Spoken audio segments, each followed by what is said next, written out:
Por que os veículos da GM gastam mais combustível? Se é que gastam. Quer saber? Vem com o Marcão.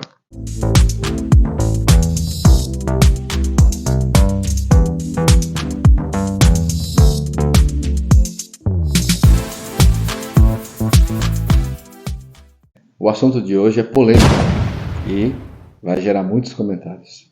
O Chevrolet, o veículo da GM, ele gasta mais combustível? Tradicionalmente, esses veículos da GM gastam mais combustível do que a média de consumo dos veículos comuns? Sim, na maioria das vezes sim, porque as carrocerias foram construídas com chapa mais espessas e com melhores materiais.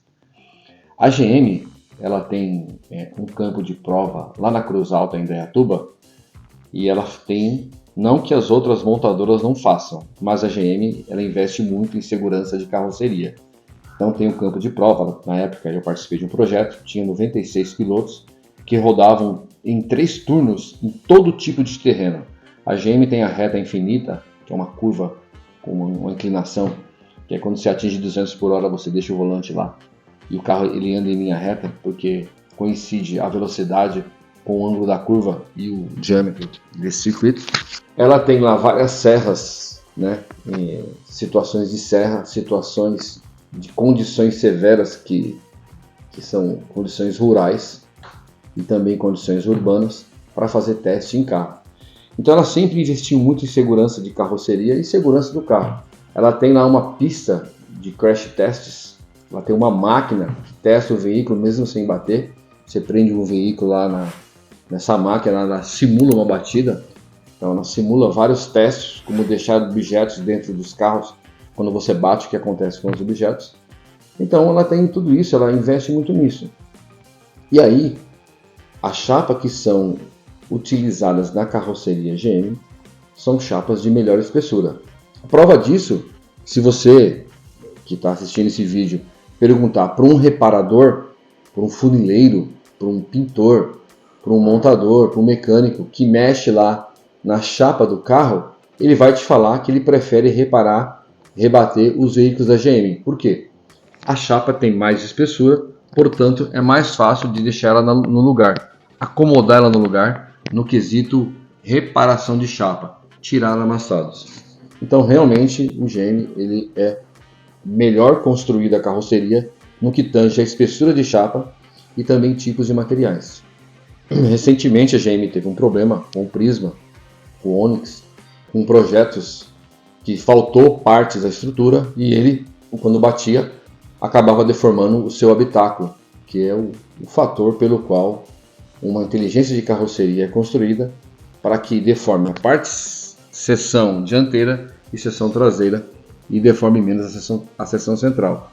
E aí existiram recal que a montadora trouxe essas carrocerias para ser reparada e mudou o projeto inicialmente para atender essas normas e também essa segurança. Mas em função desta carroceria ser mais pesada e mais bem construída, o carro acaba sendo um pouco mais gastão.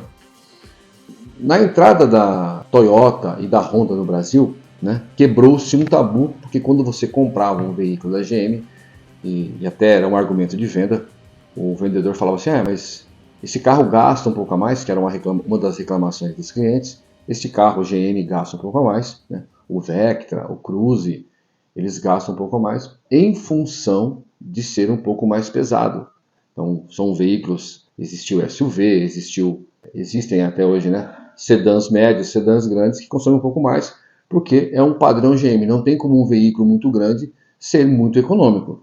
Só que na introdução do Corolla, na introdução do Civic, as pessoas começaram a fazer comparativo. Por quê? Iniciou-se projetos mais audaciosos, mais inteligentes, que eram tão grandes e confortáveis como um GM sedã médio ou sedã grande, e ainda assim eles eram um pouco mais econômicos do que os GM.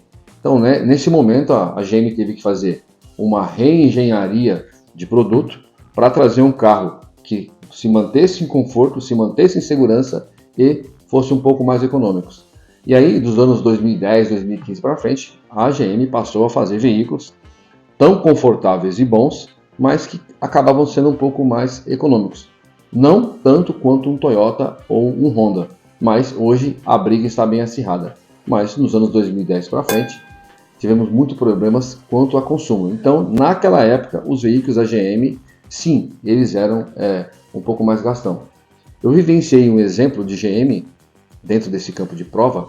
Na época era o lançamento do Fiat Uno, teve lançamento do Fiat Premio, né? A GM tinha problemas de rachadura nas estruturas dos monoblocos e dos chassis das S10 em função dessa rigidez, desses aços muito duros e esses aços muito espessos. Então, quando você constrói um carro muito rígido, com chapa muito espessa, você tem pouca flexibilidade. Eu me lembro que a GM acabou comprando uma quantidade de Fiat Uno, de Fiat Premio, de Fiat Elba e colocou junto com os carros dela no campo de prova lá em Indaiatuba. E aí todos os veículos GM rachavam, ruíam a estrutura como se tivesse passado um cupim, que vocês veem aí na foto, enquanto os Fiat não faziam nem cócega. Por quê? Porque a flexibilidade do Fiat e a chapa era mais fina, conseguiria na época acompanhar os terrenos e não rachar, enquanto os GMs rachavam. Por quê?